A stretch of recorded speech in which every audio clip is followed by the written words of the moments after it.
welcome to Art and Soul, live from NFTS in Beaconsfield. I'm Lolly King. And I'm Daman Bamra. The sun is setting, so we're here to make your evening that little bit more beautiful. Every day this week at 5 p.m, we'll be bringing you a range of guests, from poets to stand-up comedians, martial artists and so much more, plus live music performances every night. Trust me, this November, Art and Soul is the place to be. Tonight, we're focusing on art and culture as drivers of social and political change. Let's take a look at what's coming up. We're joined by award-winning poet George Sertzes, who will be reading a poem about the first football match he attended as a child at Preston North End. We'll be talking to Maher from Oitijo Kitchen, a Bangladeshi collective from Tower Hamlets about cooking and community. She sings, synths and plays the drums, and she's playing right now. We'll be hearing some live music from the exceptionally talented Montañera. But first, I'm sure when most of us think of stained glass, we think of cathedrals and churches. But we went to visit a London-based artist who has an exciting new take on it, encouraging us to reflect on ourselves and our environment. We spoke to Bakani. So I normally start the day by making a tea. I'll grab some tea bags. I'm really trying to get into a herbal tea. I'm Bakani. I'm an artist and I work in stained glass. I work on mirrors using a glass enamel. Lid doesn't shut properly, so have to innovate a little. So I started painting very much as a hobby, very much for myself, in that, 2008 period. And I would make these small little paintings every day, kind of as a way of saying, the only way anyone would know I was alive today is a spreadsheet that I'd been working on all day, and that's not enough for me. I found mirrors interesting as a way of being able to see myself in the work. In church, glass refracted this beautiful colored lights, and I began thinking about, well, who gets to be represented in that way? Who gets to be a saint? Who gets to be mourned, and who gets to be remembered and grieved? And thinking about how do I express that? And the other thing I've been thinking of doing is painting my little phone cover. So this is the same glass enamel that I use. I work in series, so I'll usually have several paintings that I'm working on at the same time. I use a pouring methodology, and I'll pour the paint and then move the object around. You can see that the yellow has a little bit more viscosity in it than the other colors. So it'll take about a week to dry. I think that'll be interesting. My family is really supportive, and when I had the show in Zimbabwe, it was the first time that family came to see it, and I still get a little bit emotional talking about it because it was the first time many of my aunts had been in a gallery, and the show was a dedication to African women and their stories, and it felt really profound to elevate their experiences to fine art. My next exhibition is a show called Conversations, which will be at the Walker Art Gallery. I'm super excited about it because it's my first museum show in the UK, and it's with 50 Black women and non-binary people. We're very, thrilled to be having a show which puts our work in conversation. I work as a climate campaigner, and one of the most important things for me as I make art is to help people to realize that they live in this beautiful world. And so bringing the viewer into the artwork helps them to realize they're part of an abundant, beautiful world, but also how we treat that world and the consequences of our actions. I think we can change the way we see the world and how we act in the world because of culture, because of art. Such a great sentiment from Bakani there. We all need to think about how we can contribute to making the world a better place. And we are joined in the studio by someone who does just that. Here on the sofa with me, I have the co-founder of Oitijo, a collective that celebrates Bangladeshi culture and creativity. Hello, Maher. Hello. Thank you so much for joining us here today. We're so excited to have a chat with you today. Thank you for having me. Amazing. So, you co-founded Oitijo in 2012. Why? Why? We found that after the London Olympics, there was very little visibility for British Bangladeshis amongst not just within the Olympics, but also within the creative sector. And some of us got together and said that, well, we need to change the narrative. Yeah. And we felt that the only way to change the narrative was doing it ourselves. So we came together for creative practitioners, for British Bangladeshi diaspora, for filmmakers, to artists, to photographers, anyone, and just giving them a platform. Definitely. For support and just taking them forward where we can. That's amazing, because you can't be what you can't see, so that's truly Exactly. important. So I know you have a kitchen within Oitijo. Could you tell me what the ambition is there? We set up the kitchen for the very same reasons we set up Oitijo, where we felt we did some work in Brick Lane, you know, the heart of curry in London, and we found very little visibility of women. And we knew we were all working with women, and we felt we wanted to actually bring women to the forefront, particularly Bangladeshi women to the forefront of creativity, and we felt cooking was the means of actually bringing them to the forefront. And we started the Oitijo Kitchen from that point. We did some crowdfunding. We had huge help from individuals, the Mayor of London and lots of other people. And we've been working ever since then. We worked with about 50, 60 women since then, right through the pandemic. And we have our own kitchen now in Rich Mix in Shoreditch.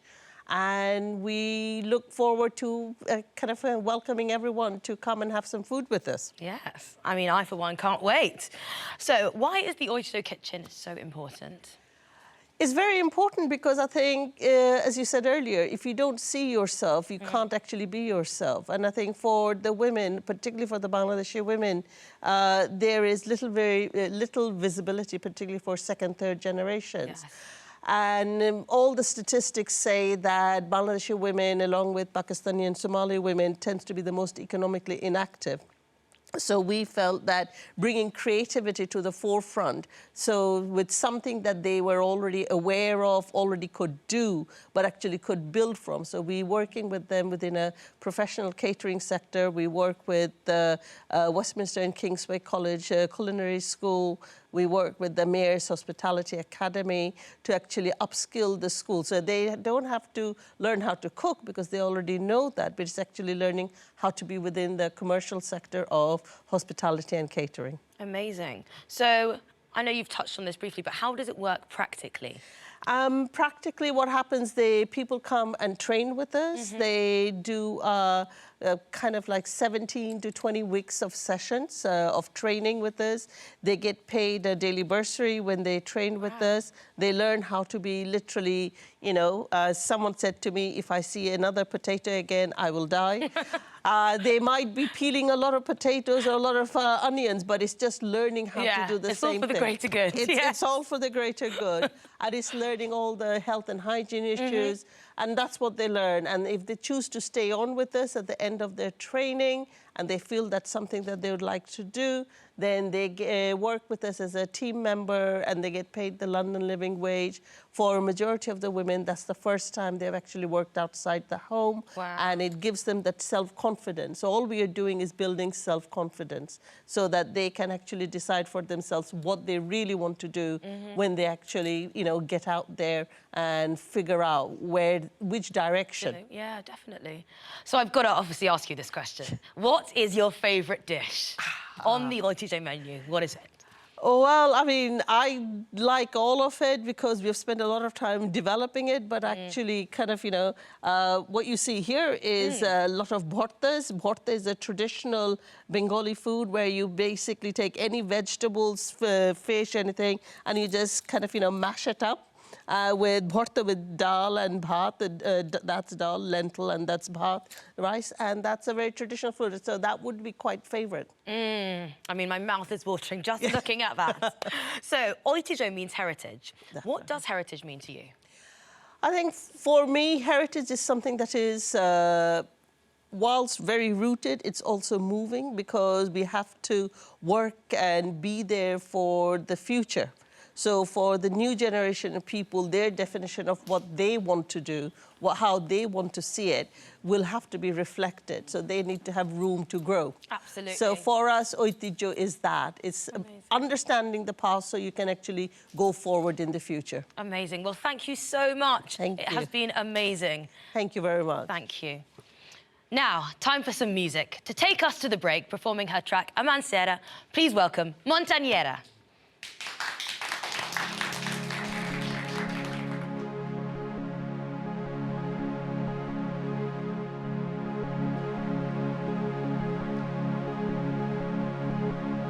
Soy como el vuelo del pájaro que va volando de flor en flor. Llevo en mis manos mi corazón, no hay otra forma para decírtelo.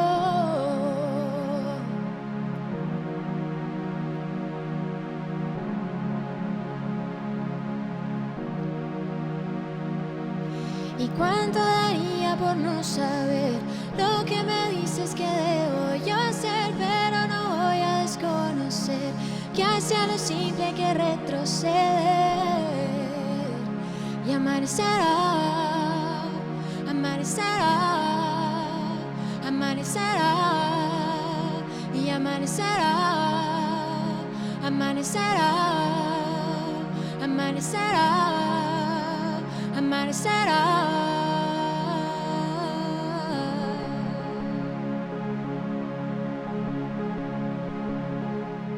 No te hablo con palabras, pero te canto para recordarte siempre que voy llegando y soy como el vuelo del pájaro que va volando de flor en flor y llevo en mis manos mi corazón. No hay otra forma para decírtelo. Y amanecerá, amanecerá, amanecerá. Y amanecerá, amanecerá. Y amanecerá, y amanecerá. Y amanecerá, amanecerá.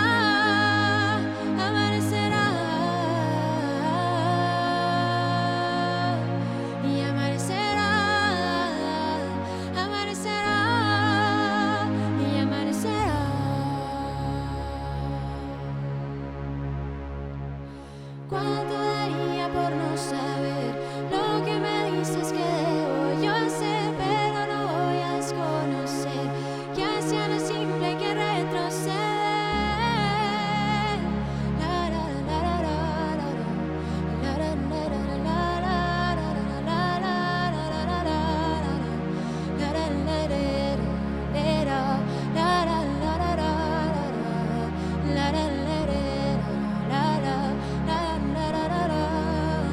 Y amanecerá, amanecerá. Y amanecerá, amanecerá.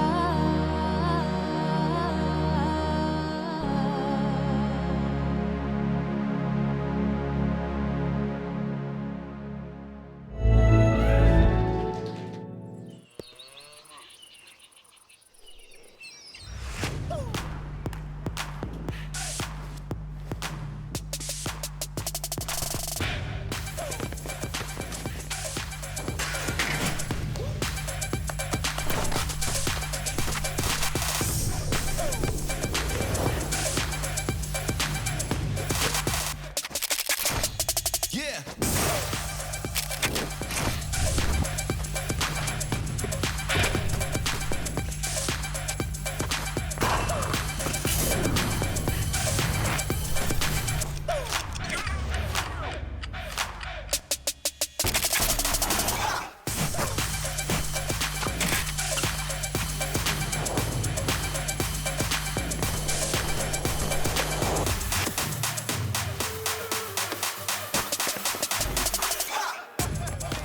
You've never been this close to your local farmer and fisherman.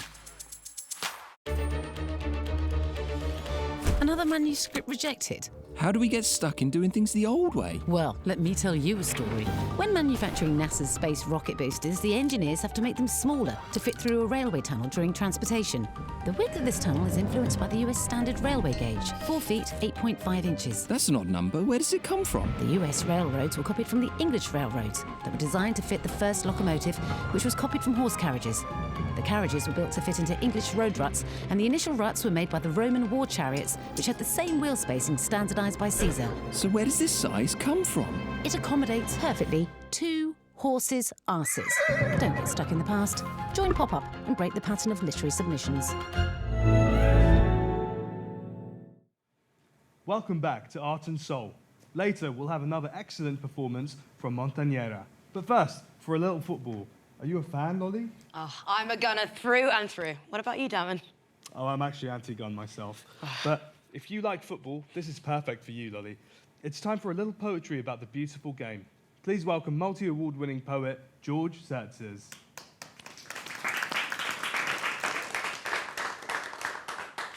Preston North End. Tottenham Hotspur versus Preston North End. Finney's last season, my first. And my dad with me. How surprisingly well we blend with those others. Then the English had the advantage, but today we feel their fury, sadness and pity. There were some bad years in between, a lot of down at heel meandering. For me, though, the deep blue of Preston was ravishment of a more genteel, poetic kind. They were thrashed 5-1, it's true, and Finney was crocked by Mackay. Preston went down, hardly to rise again. But something got through about Finney the plumber, Lancashire, the Crown, and those new days are coming. The crowd dissolves, but we are off the crowd, heading into town under sodium streetlights. This year, Wolves will win the title. Then Burnley. I will see Charlton, Law and George Best. The world revolves around them, and those voices on TV reading the results. I'm being bedded in. To what kind of soil remains a mystery, but I sense it in my marrow, like a thin drift of salt blown off the strand. I am an Englishman, wanting England to win. I passed the Tebbit test. I am Alan Lamb, Greg Gruzetsky, Viv Anderson, the boy from the corner shop, Solskjaer, and Jaap Stam. I feel no sense of distance when a tenor plays Jerusalem, Rule Britannia, and a national anthem. I know King Priam. I have lived in Troy.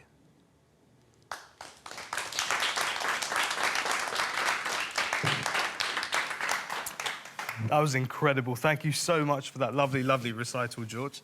Thank you. Amazing. Now, George, tell us about Preston North End. What does the poem mean to you? It is a poem written a long time ago. It was one of a sequence about living in England, about my memories of it from when we came in '56 into the '70s and not much later in that particular series. It was, in fact, really the first match I went to in England. White Hart Lane, Tottenham, Preston North End, who actually played in blue shirts, Hands of Blue, who don't usually. And it struck me that there's this huge crowd, and we are in that crowd. And do we belong in that crowd? And at that stage, I wasn't sure, but I sort of felt we might. And then later, as times change, lots of people who come from other places begin to play in England, and sometimes for England. I begin to think, well, maybe something is happening here. Absolutely. Wow, that's really profound, actually. You were talking about belonging there. What's your experience been of navigating life with competing identities? The reason I ask, I mean, it's quite close to myself as well, you know? As a British Indian, when I go to India, they see me as British, but over here, I'm seen as Indian. Never truly a sense of belonging exists within me. So is that similar to your experience? When we came to this country, my parents decided to speak English straight away. Right. So at the age of 8, I was speaking English. And I thought, well, I'm British. I wasn't sure if I was English. Right. I desperately wanted to play for England, but I wasn't born here, so I couldn't. And that was the case till about the early 80s. I'd written 3 books by then. And then I decided to go back and revisit Hungary.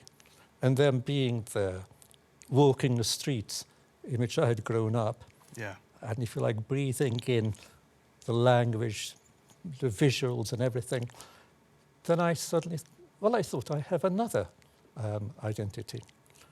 And since then it's a balance, but I've spent far more time in England than I ever did in Hungary. I go back each year, but I don't live there. Wow. That's really beautiful to have, you know, to consider yourself as both, having all of those strings to your bow rather than being separate, you know? Well, you're either at both or you're somewhere in between. And sometimes you're not sure what you are. I don't know if you ever feel that. Oh, definitely. Sometimes yes. I think I belong on the plane halfway between England and India. You never know, do you? Yep. Is there a part of England and Hungary that feels most like home to you? When I went back in '84, it was the city of Budapest. And actually, within a couple of years, I was going around being shown the courtyards of Pest particularly, which I loved. And there was one particular courtyard, which I thought, this is the center of my psychological universe. If I feel I'm dying, this is where I want to be. Look thy last on this. So that's basically home, yes. Wow, that's so beautiful. That's so deep-rooted. What drew you to poetry as a form of expression? An accident, really. I started at the age of 17, and my parents wanted me to be a good first-generation boy and be a doctor. But I wasn't much good at the subjects. And one day in the school corridor, at 17, a friend showed me a handwritten poem by somebody else. And I thought, yes, this is what I want to do. Suddenly I knew what I wanted to do. I went out and got myself a notebook and started writing and have done so ever since. You've never looked back. That's incredible. So I suppose that leads me to one final pressing question. Are you still a football fan? Oh, yes. Oh, yes, certainly. Yeah? What team do you support?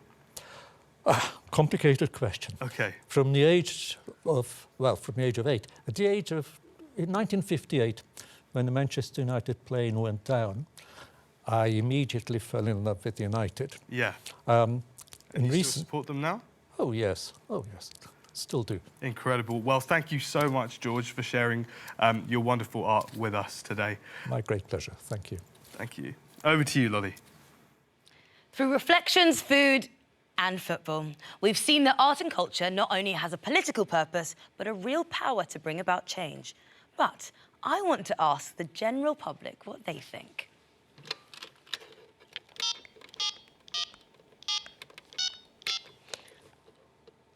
Gosh, I hope someone picks up.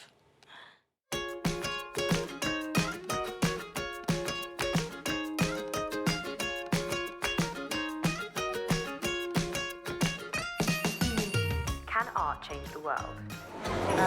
So yeah, art is about expressing yourself. And it might, I don't know, incite certain emotions with certain people, and that might have a positive impact on that person at the time. Yeah, no, art can most definitely change the world. It has, in fact, has throughout our culture for, hundreds and hundreds of years. It informs people, educates people, entertains people, can give people a better perspective on life. Yeah, of course art can change the world. If you look at sort of maths and science, etc., it's all related to art, and it gives you a way of sort of thinking through how things work together. Is there anything art can't change? No, I think as long as you kind of express it right, then art can change everything.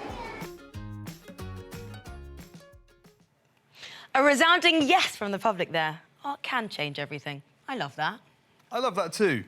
Look, we hope that tonight, the art and culture on this show has made your evening brighter and warmer. Thank you to all our wonderful guests, George Sertzes, Maha and Montañera. And thank you for joining us. We'll see you tomorrow and every day this week at 5 p.m. for more Art and Soul. We've got time for one more song. To play us out, here's Montañera with Flores en la Arena. Thank you and good night.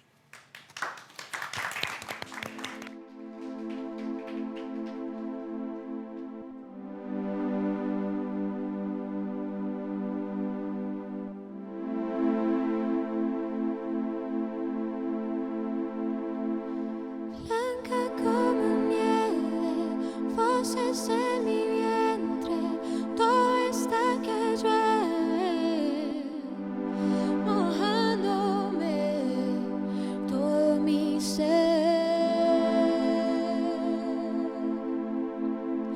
Viene de mi mente, paso de serpiente, cruzo como un puente, rompiéndome como el cristal.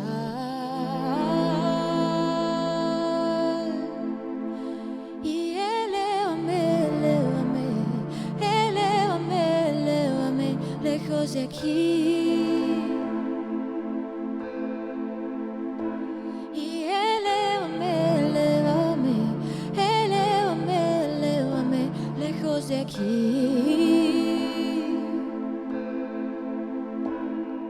Y como yo quiero, me muero lento y yo quiero escaparme de todo lo que temo, pero no es el momento. Yo sigo buscando la manera de seguir. Y como yo quiero, me muero lento y yo quiero escaparme de todo lo que temo, pero no es el momento. Yo sigo buscando la manera de seguir.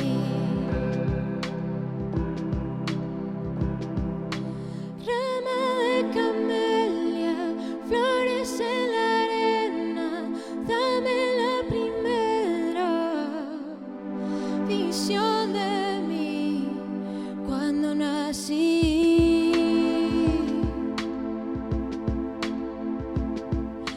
Blanca como nieve, voces en mi vientre, todo está que llueve, mojándome todo mi ser.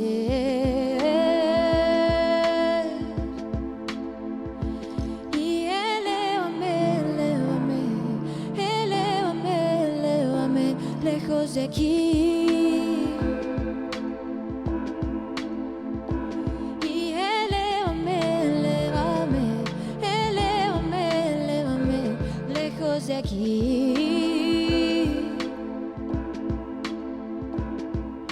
Y como yo quiero, me muero lento y yo quiero escaparme de todo lo que temo, pero no es el momento.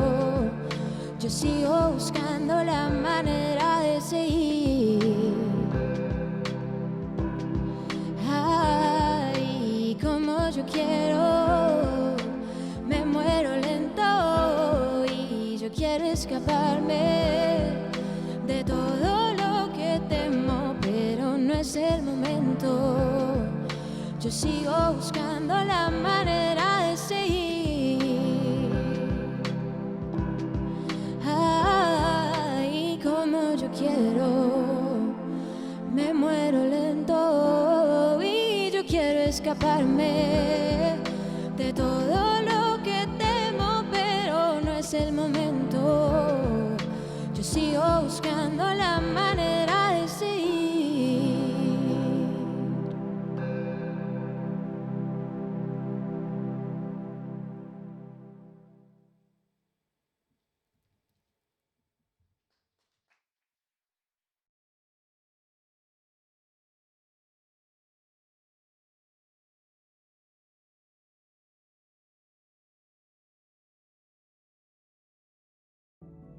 Join us tomorrow at 5 p.m. for Art and Soul live from the NFTS. We've got it all, from Canadian music and stand-up comedy to an inspiring chat with the next generation of filmmakers. And we're even popping over to London to catch some capoeira moves in action. That's Art and Soul, tomorrow, 5 p.m, live at the NFTS. Don't miss it.